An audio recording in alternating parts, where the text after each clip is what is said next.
Good evening everyone, good evening, good evening, good evening, नमस्कार, स्वागत, वंदन, अभिनंदन, स्वागत है आप सभी का आज के इस सेशन में। I hope you people are doing good, ठीक हो, मस्त हो और बेहतरीन हो। Welcome welcome welcome everyone. तो स्वागत है आप सभी का आज के इस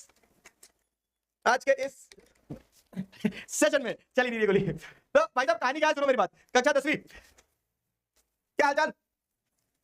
दिखाई सुनाई दे रहे हैं? अरे आज थोड़ा सा टेक्निकल इश्यूज के कारण क्या हुआ ना, आधे घंटे लेट चालू हुई क्लास। तो I hope now I am audible and visible to you people. और अगर मैं आपको दिखाई सुनाई दे रहा हूं तो अपन आज का कार्यक्रम आगे बढ़ाते हैं। और कार्यक्रम कुछ इस प्रकार से आगे बढ़ाएंगे अपन, किस प्रकार से आगे बढ़ाएंगे कि कार्यक्रम कुछ इस प्रकार से आगे बढ़ाएंगे अपन कि मैं आज आपको आधे घंटे ही पढ़ाऊंगा। देख देख देख देख तो खुश हो रहा है, देख देख कितना कुछ हो रहा है। चलो सारे बच्चे एक बार ज्वाइन कर ले, फिर शुरू करते हैं फटाक से। कल अपन ने जो पढ़ा था उसको थोड़ा रिकैप करेंगे और आगे बढ़ेंगे। Nationalism in Europe, rise of nationalism in Europe, the rise, ठीक है, the rise of nationalism in Europe. तो एक बार रुक जाओ जरा, साउंड की टेस्टिंग हो जाए। हाँ जो, हाँ जी ठीक है, और कम करो, एक और कम करो, बस बस बस बस, अभी सही है, ठीक है, गुड। चलो लो वॉइस कर दी ना, कर दी। वॉइस जब लो रहती है तो बोलते कि बढ़ाओ, अब जब बढ़ा दिए तो रो रहे हैं। ये इसको भी कम करो। मैं ठीक हूं, बढ़िया हूं, अभी साउंड सही है। वॉल्यूम इंक्रीज करो। हट, अरे यार सुनो, आज क्या हुआ ना, आज कुछ टेक्निकल इश्यूज के कारण वो ऐप पे दिक्कत जा रही थी, कुछ क्लास स्ट्रीम नहीं हो रही थी, तो फिर उसको फिक्स करा तो आधे घंटे लेट हो गई। लेकिन मैंने 6 बजे के बाद किसी को कुछ टाइम नहीं रखा है, तो मतलब कोई मीटिंग है, तो इस कारण से क्या है ना, इस कारण से फिर मैंने सोचा क्या करूं, पहले कैंसिल करूं ना, कैंसिल क्लास कैंसिल जो का हुआ है हमें तो पता ही नहीं, ठीक है, तो इसके लिए कैंसिल तो नहीं हो सकते। तो जितना समय तुम्हें पढ़ाना है फटाफट ध्यान दो इधर, एक बड़ा मजेदार टॉपिक कवर करेंगे। तो अगर आपको ध्यान हो, बीती क्लास में अपन ने क्या पढ़ा था, पिछले क्लास में अपन ने अगर आपको ध्यान हो तो हम लोगों ने ये बहुत अच्छे से इस चीज को पढ़ा था, राइज ऑफ नेशनलिज्म यूरोप वाले पार्ट में फ्रेडरिक सूरियो की पेंटिंग से शुरू किया था, है ना। जी हाँ, मैसेज मुझे सबके दिख रहे हैं। फ्रेडरिक सूरियो की पेंटिंग से हमने शुरू किया था, फ्रेडरिक सूरियो की पेंटिंग से हमने शुरू किया था। तो इस पेंटिंग को अगर आप देखेंगे तो इस पेंटिंग में एक मैसेज छुपा हुआ था, क्या कि people are marching in long train, statue of liberty है, टॉर्च ऑफ एनलाइटनमेंट है, और हाथ में charter of rights of man and citizen है। ऊपर से सारे जैसा देखेंगे तो जीसस और भी जो एंजल्स और गॉडेसेस वगैरह है, तो दे आर गेजिंग अपॉन, ठीक है, फ्रेटर्निटी का सिंबल है। सामने scattered remains of despotism, absolutism है। तो ये अपन ने चैप्टर का पेंटिंग का डिस्क्रिप्शन वाला पार्ट देख लिया था। फिर थीम ऑफ द चैप्टर देखी थी, हमने ये देखा था कि ये जो सारे चेंजेस यूरोप में आते हैं, तो इस यूरोप में जो सारे चेंजेस आते हैं उसका इंपैक्ट क्या होता था। उसका इंपैक्ट आपको देखने को मिल रहा था कि एंड रिजल्ट ये था कि जो भी चेंज आए, मोनार्क्स अगेंस्ट लोगों ने आवाज उठाई, रेवोल्यूशन हुए, तो इन सारी चीजों का इंपैक्ट ये हुआ था, इन सारी चीजों का इंपैक्ट ये हुआ था कि जो पहले आपको क्या देखने को मिलता है, पहले जो कहीं ना कहीं क्या था, पहले मल्टीनेशनल डायनेस्टिक एम्पायर जो थे तो वो खत्म होते चले गए और नेशन स्टेट्स बनते चले गए। नेशन स्टेट्स क्या, जहां पे आपको क्या देखने को मिल रहा है कि फिक्स्ड ज्योग्राफिकल मतलब पॉलिटिकल आइडेंटिटी है, फिक्स्ड एक पॉलिटिकल टेरिटरी है, ठीक है, वहां के लोग सॉवरेन है और वहां के लोग जो एक कॉमन कल्चर को बिलोंग करते थे, कॉमन कल्चर को चेरिश करते थे, उन्होंने अपने आप को एक कंट्री बनाना शुरू किया। और उन कंट्रीज में जब मॉडर्न डेमोक्रेसी और सोवरेनिटी की बात आई तो वो मॉडर्न स्टेट्स कहलाए। तो nation states started becoming modern states. और यही पूरी कहानी इस चैप्टर में पढ़ने वाले कि कैसे कैसे नेशन स्टेट्स डेवलप हुए with the feeling of nationalism. और जो नेशनलिज्म की फीलिंग उनके अंदर आई तो वो यूनाइटेड स्ट्रगल के कारण आई कि सब एक साथ लड़ रहे थे, ठीक है। तो ये आपको यूनाइटेड स्ट्रगल, ये nationalism different countries of the world में देखने को मिलेगा, स्पेसिफिकली यूरोप की डिफरेंट कंट्रीज में देखने को मिलेगा। और वही चैप्टर की थीम है। तो अगर आपको ध्यान हो तो ये क्वेश्चंस मैंने कल आपको दे दिए थे, होमवर्क क्वेश्चन। आज अपन ये वाला टॉपिक जो है अपना कौन सा, the French revolution and the idea of nation, यहां से शुरू करेंगे। French revolution and the idea of nation से शुरू करेंगे, शुरू करें। चलो भाई, the French revolution and the idea of nation, यहां तक क्लियर है? एक बार चैट में बताओ, मॉडर्न स्टेट क्या होता है? सॉवरेन मतलब when you are free to take your own decision. तो राइटनेस सही है बाबू, राइटनेस सही है। मैंने क्या आज व्हाइट शर्ट पहना है, तो मैंने व्हाइट शर्ट जो पहन लिया है ना, ये ब्राइटनेस देखो, ये ब्राइटनेस तो ये बढ़ती है, ये ब्राइटनेस बढ़ेगी तो आंखें एकदम ऐसे हो जाएगी, ठीक है। मैंने व्हाइट शर्ट पहनी है, इस कारण तुम्हें ज्यादा ब्राइट लग रहा होगा, ये है एक समस्या। ब्राइटनेस सही है, एक नंबर ब्राइटनेस है, सब सही दिख रहा है। वो कह रहा है जैसे अब ये व्हाइट पहना मैंने, तो ये मेरे व्हाइट का रिफ्लेक्शन जब इस पे आता है ना तो वो और व्हाइट हो जाता है, सब जगह जगह रिन व्हाइट, ठीक है। अब क्या होता है, जैसे हम बुक पढ़ते जाएंगे तो बुक में जैसे आपको ये देखते जाएंगे, जैसे सोर्स है तो अर्नेस्ट रेनान जो उन्होंने नेशन के बारे में बताया कि नेशन क्या होता है, तो नेशन अर्नेस्ट रेनान के हिसाब से नेशन सिर्फ एक पॉलिटिकल बाउंड्री नहीं होती है, नेशन होता है accumulation of long past of endeavours, sacrifice and devotion. तो ये क्वेश्चन बन के एग्जाम में आते हैं क्या? क्वेश्चन बन के नहीं आते, लेकिन कभी कभी क्या है, अनसीन पैसेज टाइप में आ जाते हैं। तो ये अनसीन पैसेज टाइप में आ जाते हैं, तो इनको एक बार रीड अप कर लेना, बस नॉट नेसेसरली हमेशा है, लेकिन एक बार रीड कर लेना। जैसे अर्नेस्ट रेनान जो थे, तो अर्नेस्ट रेनान क्या है, एक फ्रेंच फिलोसोफर थे, उन्होंने नेशन के बारे में एक स्पीच दी थी तो वो बताया गया, ठीक है। आ जाओ, तो अब कहानी क्या है कि हम जो मैंने तुम्हें बताया कि ये तो चैप्टर की थीम होगी, चैप्टर यहां से शुरू होगा। तो the rise of nationalism in Europe नाम है चैप्टर का। तो पूरे यूरोप में नेशनलिज्म का कैसे उदय हुआ, राइज, ठीक है। आप देखेंगे तो नेशनलिज्म तो कंट्री में होती है, यूरोप कोई कंट्री थोड़ी ना है। यूरोप क्या है? यूरोप तो एक कॉन्टिनेंट है। यूरोप आपको देखने को मिलेगा कि Europe is a continent, Europe is a continent, जहां पे आपको क्या देखने को मिलता है कि मल्टीपल कंट्रीज हैं उसके अंदर। जैसे एशिया एक कॉन्टिनेंट, एशिया के अंदर आपको क्या देखने को मिलता है, चाइना, पाकिस्तान, इंडिया, भूटान, नेपाल, ये सारी कंट्रीज हैं। तो पूरे यूरोप में नेशनलिज्म कैसे आया? तो उसके पीछे का कारण यह है कि पूरे यूरोप में उस समय पे मल्टीनेशनल डायनेस्टिक एम्पायर्स थे, मतलब कि ऐसी डायनेस्टीज या फिर कह सकते हैं ऐसे साम्राज्य हुआ करते थे जो आज के जो अलग अलग कंट्रीज हैं बहुत सारे कंट्रीज को एक ही राजा ने अपने अंडर में कब्जा करके रखा था। तो अब हो क्या रहा है, जैसे जर्मनी इसलिए बना क्योंकि वहां पे लोगों का जर्मन कल्चर है, फ्रांस इसलिए बना क्योंकि वहां पे लोगों का फ्रेंच कल्चर है। लेकिन पहले क्या होता था, एम्पायर्स होते थे, साम्राज्य होते थे, तो सबको एक साथ ही समेट के रख लेते थे कि सब ये रहो। लेकिन जब लोगों के अंदर वो फीलिंग ऑफ नेशनलिज्म आई ना, तो उस नेशनलिज्म से पूरे यूरोप में जो एम्पायर्स थे अलग, वो एम्पायर्स टूटते चले गए और उनके टूटने से एक कंट्री बना। और इसलिए क्या कहा गया, rise of nationalism in Europe. तो यूरोप के अलग अलग क्षेत्र में जब नेशनलिज्म की फीलिंग जागी, तो उस नेशनलिज्म की फीलिंग के जागने के बाद में देश विभाजित होते चले गए, टूटते चले गए, मतलब एम्पायर्स टूटते चले गए, देश बनते चले गए, नेशन स्टेट्स बनते चले गए। एंड दीज नेशन स्टेट्स, जब इन नेशन स्टेट्स ने मॉडर्न प्रिंसिपल्स को अडॉप्ट किया, जैसे डेमोक्रेसी को, सोवरेनिटी को, तो ये नेशन स्टेट्स क्या बन गए, ये नेशन स्टेट्स मॉडर्न स्टेट्स कहलाने लगे। ठीक है, तो ये कहानी है, ये नेशन स्टेट्स मॉडर्न स्टेट्स कहलाने लगे। तो अगर हम यहां पे आगे बढ़े तो पहला टॉपिक क्या है आपका, पहला टॉपिक जैसे आप देखोगे तो the French revolution in the idea of the nation, ये है पहला topic, the French revolution in the idea of the nation. तो इस टॉपिक से आपको क्या समझ में आया, the French revolution in the idea of nation? बताइए, इस टॉपिक से आपको क्या समझ में आया, the French revolution in the idea of nation?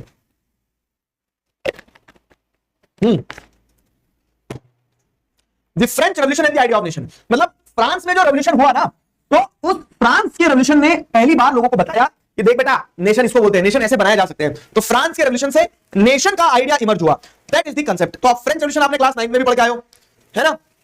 अरे माइक लगा यार, संदीप सुनो, मैं ना कल तुम्हें चंगाल बना दूंगा, कल से तुमने मेरे वाले माइक सेट नहीं करे तो ये माइक निकाल के करंट लगा दूंगा, बस कल से माइक सेट रहेगा। और यार वैसे तो सही आ रही है आवाज यार, तुम्हें चंगाल बना दूंगा मार मार के, वॉइस वॉइस वॉइस लगाया। कैसे फ्रेंच में बदलाव आया? हाँ गुड गुड। क्या होता है ना, क्लास में एक वो बच्चा नहीं होता है जो बच्चा हरकतें शुरू करता है, मतलब पूरी क्लास शांत बैठ के पढ़ रही थी, वो एक बच्चा जो पेपर की बॉल बना के किसी दूसरे को मारता है, फिर वहां से सब एक दूसरे को पेपर की बॉल मारना शुरू कर देते हैं। तो इतने में क्या प्रिंसिपल कैमरे में देख लेती है और फिर प्रिंसिपल सबको बुलाती है, और फिर वो कैमरे की रील को जो पीछे किया जाता है तो पता चलता है कि यही वो बच्चा है जिस कारण से पूरी क्लास में क्या हुआ है, पेपर बॉल का युद्ध हो गया था। ठीक है, क्लास का पेपर बॉल वजह से वर्ल्ड वॉर होते थे, पेपर वॉर, तो वो हुआ। तो वैसा ही कुछ फ्रांस भी है, क्लास के उसी लड़के की तरह फ्रांस भी है। क्यों मैं बता रहा हूं, क्योंकि आप देखेंगे तो जो यूरोप में पूरी उथल पुथल होती है, इसलिए आगे आप चैप्टर में पढ़ोगे कि एक अंकल है, उनका नाम है ड्यूक मेटरनिक। तो ड्यूक मेटरनिक क्या बोलते हैं कि when France sneezes rest of the Europe catches cold, कि फ्रांस में अगर छींक भी आती है ना तो वो सर्दी फिर पूरे यूरोप में फैलती है। तो ऐसा एक मुहावरा उसके लिए इस्तेमाल किया कि when France sneezes rest of the Europe catches cold. तो वही चीज यहां पे भी आपको देखने को मिलेगी, क्या कि जैसे हम देख रहे हैं कि French revolution in the idea of nation, तो जो नेशनलिज्म की फीलिंग है वो पूरे यूरोप में फ्रांस से फैलना शुरू होती है। फ्रांस में क्या हुआ, कैसे हुआ, ये आप सब 9th में पढ़ के आओगे, आपको ध्यान हो तो 1789 14 जुलाई बेस्टाइल फोर्ट्रेस प्रिजन को स्टॉर्म किया जाता है। उसके बाद में सब्सिक्वेंट बहुत सारे इवेंट्स होते हैं। तो क्या होता है, आप देखेंगे नेशनल असेंबली पावर में आती है, फिर मैक्सिमिलियन रोबेस्पियर का जैकोबिन क्लब पावर में आता है, फिर उसके बाद में कन्वेंशन, फिर नेपोलियन, तो धां इस तरह से क्या पूरी कहानी है फ्रेंच रेवोल्यूशन की। तो वो फ्रेंच रेवोल्यूशन से हमें इतना पता है कि पहली बार जो एक्सप्रेशन ऑफ नेशनलिज्म देखने को मिला था ना, कि किसी एक जगह के लोग एकजुट हुए तो उन्होंने बोला था हम देश बनाएंगे अपना, राजा को हटाएंगे। तो जो फर्स्ट क्लियर एक्सप्रेशन था नेशनलिज्म का, राष्ट्रवाद की जो पहली बार भावना देखने को मिली थी, तो it came with the French revolution in 1789। ठीक है, तो 1789 में फ्रेंच रेवोल्यूशन हुआ, उसके बाद से लोगों ने ये सीखा कि ऐसे भी हम क्या कर सकते हैं, बदलाव ला सकते हैं। Fine, France, as you would remember, was full-fledged territorial state in 1789 under the rule of absolute monarch. तो 1789 के टाइम पीरियड में आप देखेंगे तो फ्रांस में एब्सोल्यूट मोनार्की थी। एब्सोल्यूट मोनार्की मतलब अनचेक्ड, एक तरफा मोनार्की थी। आप राजा के सामने कुछ बोल नहीं सकते हो, राजा आपका मार मार चंगाल का बना देगा। ठीक है, तो क्या था, एब्सोल्यूट मोनार्की थी फ्रांस में 1789। लेकिन क्या होता है, जब 1789 में रेवोल्यूशन आता है तो there were some political and constitutional changes that came in the wake of French revolution led to the transfer of sovereignty from monarchy to the body of French citizens. एक एक लाइन समझाते चलो, समझते चलना। तो भैया पहले ऐसा था कि फ्रांस में एब्सोल्यूट मोनार्की थी, राजा के अगेंस्ट में आप कोई कुछ नहीं बोल सकते हो। राजा जो है तो सर्वोपरि है, सर्वोच्च है, सबसे ऊपर है। राजा सर्वोपरि है, सर्वोच्च है, सबसे ऊपर है, राजा के आगे कोई कुछ नहीं बोल सकता है। लेकिन फिर क्या होता है, फिर आपको देखने को मिलता है, क्या देखने को मिलता है कि ये एब्सोल्यूट मोनार्की थी। लेकिन जब फ्रेंच रेवोल्यूशन के टाइम पीरियड में 1789 में जो पॉलिटिकल और कॉन्स्टिट्यूशनल चेंजेस आते हैं, तो जो पॉलिटिकल और कॉन्स्टिट्यूशनल चेंजेस आते हैं 1789 में, तो उन चेंजेस के चलते क्या होता है ना, उन चेंजेस के चलते हमें देखने को मिलता है कि पहली बार ये ऑब्जर्व किया गया कि फ्रेंच रेवोल्यूशन के बाद से जो सोवरेनिटी थी, सोवरेनिटी मतलब क्या है, decision to take power without any influence. Sovereignty का मतलब एक अच्छे से समझा रहा हूं। अब आपके घर में क्या है, सब्जी बनना है आज रात में, हाँ खुद होगा देख। तो आपके घर में जो सब्जी बनना है, तो वो कौन तय करेगा कि क्या सब्जी बनाना है, वो आपकी मम्मी तय करेगी ना। तो your mother is sovereign to take the decision. बाजू वाली आंटी आके बताएगी नहीं कि नहीं तुम्हारे घर में आज ये सब्जी बनेगी, आपकी मम्मी खुद तय करेगी ना कि आज मेरे घर में क्या सब्जी बनना है। तो हम क्या बोलेंगे, your mother is sovereign to take the decision. तो सॉवरेन का मतलब ये होता है कि द एबिलिटी या फिर the power to take decision without being getting influenced by the outsiders. तो हर कंट्री एक सॉवरेन कंट्री, इसका मतलब क्या है कि हमारी कंट्री में कुछ निर्णय लेना है तो निर्णय हम खुद लेंगे। डोनाल्ड ट्रंप आके थोड़ी ना बताएगा हमें कि ये निर्णय ले लो। आप समझ गए सॉवरेन का मतलब? वही चीज आपको यहां समझना है कि फ्रेंच रेवोल्यूशन से पहले the king was the sovereign body, king decide करता था, किंग के पास सोवरेनिटी थी कि what to take the decision, how to take the decision. लेकिन फ्रेंच रेवोल्यूशन के बाद में जो पॉलिटिकल और कॉन्स्टिट्यूशनल चेंजेस आए, उससे पहली बार ये देखने को मिला कि there is transfer of sovereignty. अब जो पावर है वो मोनार्क के पास नहीं है, अब power to take decision is with the body of French citizens. अब जो फ्रांस की जनता है, ठीक है, वो निर्णय लेगी। ध्यान करो, क्लास 9 करण अर्जुन मोड पे जाओ। मेरे करण अर्जुन आएंगे, थोड़ा सा रिकॉल करो उसको, करण अर्जुन मूवी में ध्यान आता था ना कि हाँ पुरानी बातें ध्यान आ गई। तो क्लास 9 में हमने पढ़ा था कि राजा को कॉन्स्टिट्यूशनल मोनार्की बना दिया गया था, कॉन्स्टिट्यूशनल मोनार्क बना दिया गया था कि राजा राजा तो रहेगा लेकिन उसका बाजा बच जाएगा, मतलब अब राजा डिसीजन कैसे लेगा, जनता से पूछ के रहेगा। तो यहाँ पे वही चीज बताई गई कि फ्रेंच रेवोल्यूशन के बाद से पहली बार यूरोप में आपको ये देखने को मिला कि पावर ट्रांसफर देखने को मिल रहा है, ट्रांसफर ऑफ सोवरेनिटी देखने को मिल रहा है from monarch to the body of French citizens. The revolution proclaimed that it was the people who would henceforth constitute the nation and shape its destiny। ठीक है, तो रेवोल्यूशन से इस चीज को प्रोक्लेम किया गया, रेवोल्यूशन ने इस चीज को घोषित कर दिया, लहरा दिया, रेवोल्यूशन ने इस चीज से बता दिया क्या कि आज से लोग होंगे, जनता होगी, who would henceforth constitute the nation and shape the destiny। ठीक है, आज से लोग होंगे, जनता होंगे जो क्या करेंगे, राष्ट्र को राष्ट्र बनाएंगे और राष्ट्र की किस्मत लिखेंगे। समझ आया? तो लोगों के पास पावर चलेगी। अब अगर मैं आपसे 100 बात की एक बात पूछूं, क्या पूछूं 100 बात की एक बात, तो इस पूरे पैराग्राफ से आपको क्या देखने को मिला, तो इस पूरे पैराग्राफ की समरी आप क्या लिख सकते हो, इस पूरे पैराग्राफ की समरी लिख सकते हैं, पावर टू द पीपल। ठीक है, power to the people through French revolution. French revolution से क्या हुआ, फ्रेंच रेवोल्यूशन से क्या हुआ, फ्रेंच रेवोल्यूशन से ये हुआ कि आम जनता जो है, जनार्दन जो है, ठीक है, उनके पास में पावर आ गया। फ्रेंच रेवोल्यूशन से हुआ आम जनता जनार्दन के पास में पावर आ गया, power to the people through French revolution. ठीक है, ये हुआ। अब आगे बढ़े अगर, तो फिर क्या है, From the very beginning, the French revolutionaries introduced various measures and practices that could create a sense of collective identity amongst the French people। शुरुआत से फ्रेंच रेवोल्यूशन के बाद से क्या है कि उन्होंने कॉन्स्टिट्यूशन में चेंज कर लिया, ये कर लिया, वो कर लिया, ये तो सब कर लिया, लेकिन उन्होंने कुछ ऐसे स्टेप्स उठाए फ्रॉम द वेरी बिगिनिंग जिससे वो क्या है, अलग अलग तरीकों से लोगों के अंदर एक sense of collective identity law सके। यहां तक ऊपर वाला पैराग्राफ समझ में आया ना बाबू, बताइए। henceforth मतलब ऐसा कि कब से, henceforth मतलब कब से। सर रैंक 1 लाना है, कुछ आंसर राइटिंग टिप्स बता दो। देखो मैं तुम्हें अलग से रुक के नहीं बताऊंगा कि ये आंसर राइटिंग टिप है, सुनो ये आंसर राइटिंग टिप है। क्लास चलती रहेगी, मैं बताते रहूंगा, हर एक चीज महत्वपूर्ण, इसलिए 1 घंटा अपने आप को मन चित्त दिमाग सबको शांत करके बैठा करो और अच्छे से सुना करो जो बताया जा रहा है। ठीक है, फुल फ्लेजेड टेरिटोरियल स्टेट मतलब क्या कि पूरी तरह से एक डिफाइंड टेरिटरी है कि भैया ये नदी से लगा के ये पहाड़ तक इतना एरिया जो है ये फ्रांस है, ऐसा। अगर आप देखोगे तो फ्रेंच रेवोल्यूशन के बाद से फ्रेंच रेवोल्यूशनरीज जो थे उन्होंने वेरियस मेजर्स को अडॉप्ट किया to create a sense of collective identity. अब यहां पे क्वेश्चन लिखो जरा, होमवर्क क्वेश्चन फटाक से सारे बच्चे। होमवर्क क्वेश्चन क्या है, देखो कि होमवर्क क्वेश्चन ये है आपका, होमवर्क क्वेश्चन ये है, होमवर्क क्वेश्चन ये, होमवर्क क्वेश्चन ये कि होमवर्क क्वेश्चन ये है, होमवर्क क्वेश्चन है क्या है, homework question, what were the steps taken, what were the steps taken, what were the steps taken to create, what were the steps taken to create, what were the steps taken to create a sense of collective identity, what were the steps taken to create a sense of collective identity among French people। French people जो थे, France के जो लोग थे, उनके बीच में एक sense of collective identity develop करने के लिए क्या स्टेप्स लिए गए थे। ठीक है, उनके बीच में एक कलेक्टिव आइडेंटिटी डेवलप करने के लिए क्या स्टेप्स लिए गए थे, this is the question. Fine, क्या स्टेप्स लिए गए थे, दिस इज द क्वेश्चन। तो आपको यहां पे ध्यान रखना है, सीधा क्वेश्चन है कि फ्रांस में रेवोल्यूशन आ गया, जैसे मैं बता रहा हूं कि भाई साहब हमने क्या करा ना, हमने एक दिन उठा के एक जो राजा था उसको पटक दिया, लेकिन अब उस राजा को पटकने के बाद ये थोड़ी ना तय हो जाएगा कि हम सब आपस में नहीं लड़ेंगे। हो सकता है हम में से कोई एक राजा बनना चाहे, हम एक दूसरे को मार पीट रहे, फिर वही लड़ाई झगड़ा, गंदी बात। ठीक है, तो इसके लिए क्या है, इसके लिए राजा को हटाने के बाद में ये भी सुनिश्चित करना होगा कि हम भी आपस में प्यार से रहे, हमारे अंदर सेंस ऑफ कलेक्टिव आइडेंटिटी रहना चाहिए, हम भी आपस में एक दूसरे को भाई भाई माने। ठीक है, हम भी सब एक दूसरे को फ्रैटर्निटी की भावना के साथ देखें, हम भी अपने आप को देश से एसोसिएट करें, हम अपने आप को फ्रांस या फिर फ्रेंच सिटीजन कहलाएं। तो उसके लिए क्या किया गया, क्वेश्चन समझ में आया, क्वेश्चन समझ में आया। 5 मार्क्स कितने नंबर का पूछा बच्चे, 5 नंबर का। ठीक है, समझ में आया ना question. Collective identity, collective identity मतलब इकट्ठा करना, लोगों को एक ऐसी आइडेंटिटी देना जिससे वो लोग एकजुट महसूस करें, उसे कलेक्टिव आइडेंटिटी कहा जाता है। ठीक है, तो अगर हम जैसे हम देखें तो यहाँ क्या है कहानी, यह कहानी है ये। तो 5 स्टेप्स आपको बताना है, एक एक करके सारी स्टेप्स बताएंगे ना, एक एक करके सारी स्टेप्स बताएंगे। पहली स्टेप ये रही क्या, the idea of la patria fatherland le city on citizens emphasise the notion of united community enjoying equal rights under a constitution. पहला पॉइंट, कुछ बच्चे पूछते हैं एनसीईआरटी से क्यों पढ़ाते हो, मैं बता रहा हूं एनसीईआरटी से क्यों पढ़ाता हूं, क्योंकि एग्जाम में अगर तुम्हें मैंने 1000 प्रकार के हैक बता दिए, हैक हो जाओगे, हैकर बन जाएगा कोई ना कोई एग्जामिनर जो रहता है, लेकिन अगर आपने क्या करा, उन सारे हैक्स मेहनत करी ना, शेयर हार्डवर्क है अगर आपका, तो वो हार्डवर्क कभी भी वेस्ट नहीं होगा। अब तुम जब, अभी तुम्हारे पास समय, ठीक है, समय कैसा समय कि आज अपन अप्रैल मई में बैठे, तो जून जुलाई अगस्त सितंबर अक्टूबर नवंबर दिसंबर 6-7 महीने, 6-7 महीने भी आराम से, अगर आप जो बच्चा कल भी ज्वाइन कर रहा है, मैं बता रहा हूं आपको कि अगर आराम से भी आप डिटेल में एक एक चीज पढ़ लोगे ना, तो ये सुनिश्चित हो जाएगा कि अब आपके नंबर कटने की कोई पॉसिबिलिटी नहीं है, कोई प्रोबेबिलिटी नहीं है, क्योंकि आपने जिस्ट समझ लिया, आपने वो एसेंस समझ लिया, आपने वो रस पकड़ लिया है। ठीक है, समझ आ रही है बात। तो इसलिए मैं एक एक चीज बताता हूं कि कोई डाउट ना रहे। तो अब जैसे पहला पॉइंट क्या है कि sense of collective identity create करने के लिए क्या किया गया, फेविकॉल के डब्बे से चिपका दिया सब दोनों को। ठीक, लोगों को ये कलेक्टिव आइडेंटिटी लाना है, इसके लिए आपको कुछ ऐसे स्टेप्स लेना पड़ेंगे। तो उन्होंने आइडिया ऑफ फादरलैंड, जैसे हम जब बोलते हैं ना भारत माता की जय, तो जब हम भारत माता की जय बोलते हैं, हाँ, तो सेंस ऑफ कलेक्टिव आइडेंटिटी लाने के लिए हमने क्या किया, तो जैसे जब हम भारत माता की जय बोलते हैं, तो चाहे वो व्यक्ति कश्मीर में रह रहा हो, चाहे वो व्यक्ति कन्याकुमारी में रह रहा हो, चाहे वो अरुणाचल प्रदेश में रह रहा हो, चाहे वो गुजरात के आखिरी रण ऑफ कच्छ में रह रहा हो, सारे लोग भारत माता की जय सुनकर से जय बोल देते हैं, है ना।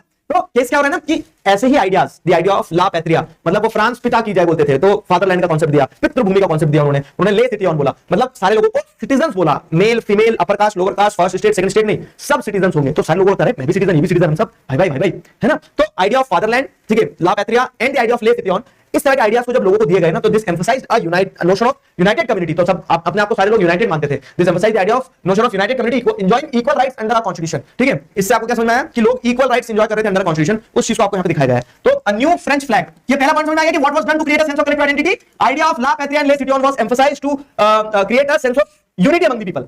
दूसरा क्या है, न्यू फ्रेंच फ्लैग, ये सेकंड पॉइंट है। Second point, new French flag the tricolour was chosen to replace the former royal standard, तो जो इनका पहला रॉयल स्टैंडर्ड जो राजा का झंडा होता था ना, उन्होंने राजा के झंडे को उछाला और फेंक दिया, ठीक है, और एक नया झंडा लगाया अपना French flag, try colour flag, जिसका कलर क्या था अपन ने भी देखा था, तो ब्लू व्हाइट और रेड, ये तीन national colours try colour flag जो बनाया गया इन्होंने, और उस झंडे को उन्होंने अपना राष्ट्रीय झंडा माना घोषित किया। ये दूसरा स्टेप लिया उन्होंने। अब दिखती बात है, जब हम हमारे तिरंगे को देखते हैं, तो हम कोई भी हो, कहीं से भी हो, किसी भी वर्ग को हो, लेकिन जब हम भारत के लोग भारत के तिरंगे को देखते हैं तो हमारा सीना गर्व से चौड़ा हो जाता है यार हमारा तिरंगा है। तो वैसे ही एक झंडा बनाया इन्होंने to create a sense of collective identity. तीसरी चीज क्या है, the state general was elected by the body of active citizens and renamed the national assembly, ठीक है। तो अब जो पहले स्टेट जनरल की मीटिंग होती थी ना, उसको री इलेक्ट करा और एक नई बॉडी इलेक्ट करी वहां के सिटीजंस ने, और जो नई बॉडी इलेक्ट मतलब नया ग्रुप इलेक्ट किया, उस नए ग्रुप का नाम क्या रखा, नेशनल असेंबली। ये क्लास 10 में भी पढ़ा आपने, तो नेशनल असेंबली बनाया, ठीक है। नेशनल असेंबली बनाने के बाद में क्या है, ये तीसरा पॉइंट हो गया कि उन्होंने नेशनल असेंबली नहीं बनाई, जो फॉर्मर स्टेट जनरल थी, जो पुरानी स्टेट जनरल थी, उसको रिप्लेस कर दिया और नेशनल असेंबली बना लिया। ये तीसरी चीज हो गई, ताकि लोग ये महसूस करें कि यार इस नेशनल असेंबली को तो हमने चुना है, एक्टिव सिटीजंस ने वोट देके चुना है ना।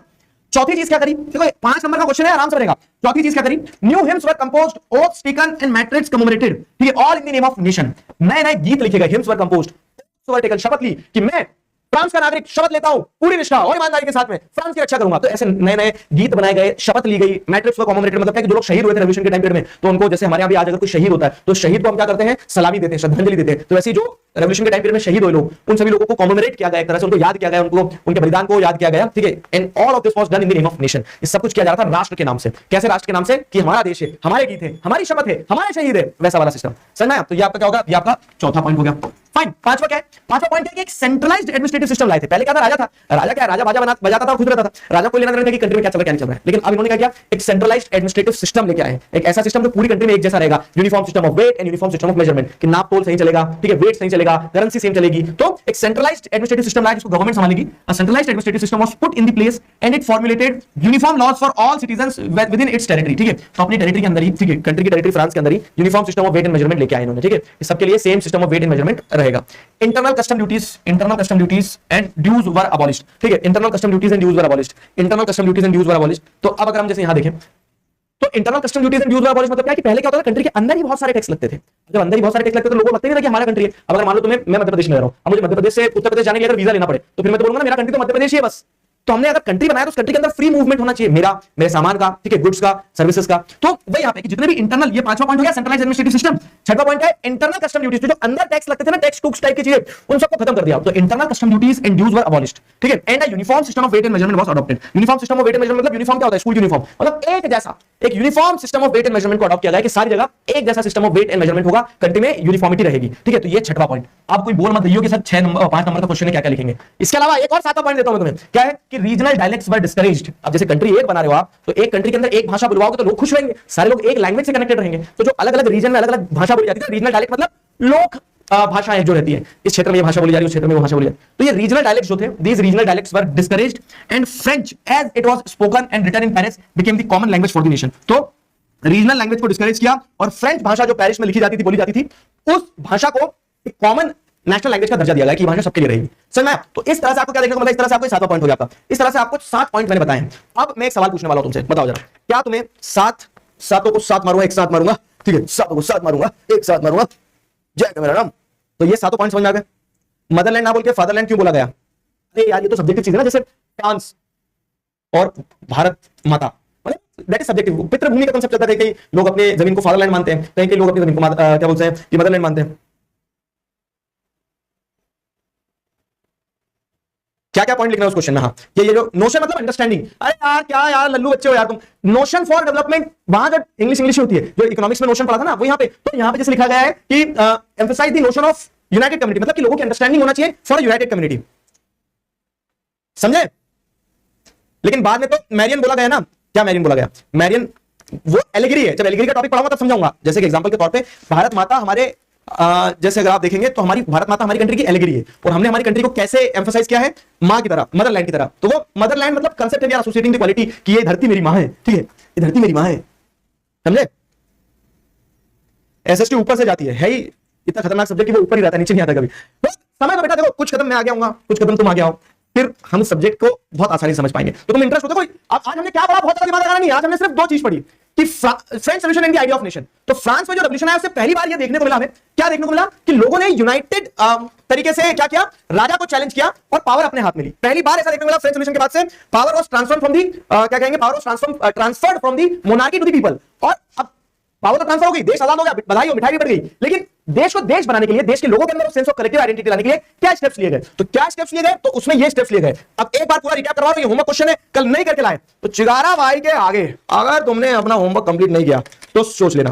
क्या क्या पॉइंट लिखेंगे? The idea of la patrie and le city on was emphasised, ताकि एक लोग यूनाइटेड कम्युनिटी का मोशन एंजॉय करें, ठीक है, पहली चीज होगी। दूसरी चीज क्या है? आपको देखने को मिलता है कि new French flag was introduced, try colour का नया फ्रेंच फ्लैग लाया गया, जो पुराना रॉयल स्टैंडर्ड फ्लैग था उसको हटा दिया, ठीक है। तीसरी चीज, स्टेट जनरल जो कि पुरानी बॉडी थी उसको हटा के क्या करा गया? नेशनल असेंबली को एस्टैब्लिश किया गया, ये तीसरा चेंज लाया गया। चौथा, new hymns were composed, oaths were taken, matrix were commemorated, all in the name of nation. पांचवा पॉइंट, सेंट्रलाइज्ड एडमिनिस्ट्रेटिव सिस्टम लेके आए, जिसमें कंट्री में जो अलग अलग तरह की करेंसी वगैरह चलती थी सब हटा के uniform system of weight and measurement लेके आए, ठीक है, uniform system of weight and measurement लेके आए और एक सेंट्रलाइज्ड एडमिनिस्ट्रेटिव सिस्टम को एस्टैब्लिश किया गया। जितनी भी कंट्री के अंदर की जो इंटरनल कस्टम ड्यूटीज थी ना, अंदर जो टैक्स लगते थे, तो ऑल इंटरनल कस्टम ड्यूटीज और ड्यूज जो थे उन सबको अबॉलिश कर दिया गया, सारे इंटरनल कस्टम ड्यूटीज और ड्यूज वगैरह को अबॉलिश कर दिया गया, और उन इंटरनल कस्टम ड्यूटीज वगैरह को हटा के क्या किया गया? आपको क्या देखने को मिलता है कि यूनिफॉर्म सिस्टम जो है उन्होंने लेके आए। ये वही वाला पार्ट है, 6 वाला। 7 वाला पार्ट जो है आपका वो क्या है कि जितनी भी रीजनल डायलेक्ट्स थी उनको हटा के एक नेशनल लैंग्वेज जो कि कौन सी थी? फ्रेंच लैंग्वेज, उस फ्रेंच लैंग्वेज को इंट्रोड्यूस किया गया। सिंपल है ना? बताओ। हाँ, छुट्टी छुट्टी छुट्टी छुट्टी चाहिए इन्हें, बताइए, क्लियर हुआ?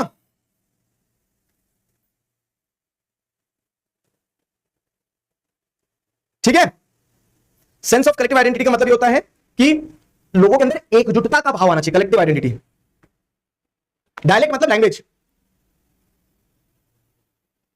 मैट्रिक्स मतलब शहीद लोग जो होते हैं। ओके, ये चैप्टर कितने मार्क्स का आएगा? फ्राइडे सैटरडे संडे मेरी याद आती है, याद मेरी आओगी तो पता लगेगा। चलो, we'll see you all tomorrow। अभी कल अपनी क्लासेस कल रात में रहेगी ना, क्लास कल मिलते हैं, कल इसी आगे कंटिन्यू करेंगे। होमवर्क क्वेश्चन जरूर अटेंड कर लेना, ठीक है। तब तक अपना ध्यान रखो, आज के कोई नोट्स नहीं आएंगे, सिर्फ एक होमवर्क क्वेश्चन है, ध्यान रखना कि स्टेप्स क्या ली गई थी, तो साथ के साथ पॉइंट कल इसी के आगे दौड़ाएंगे, ठीक है। चलो, बाय बाय।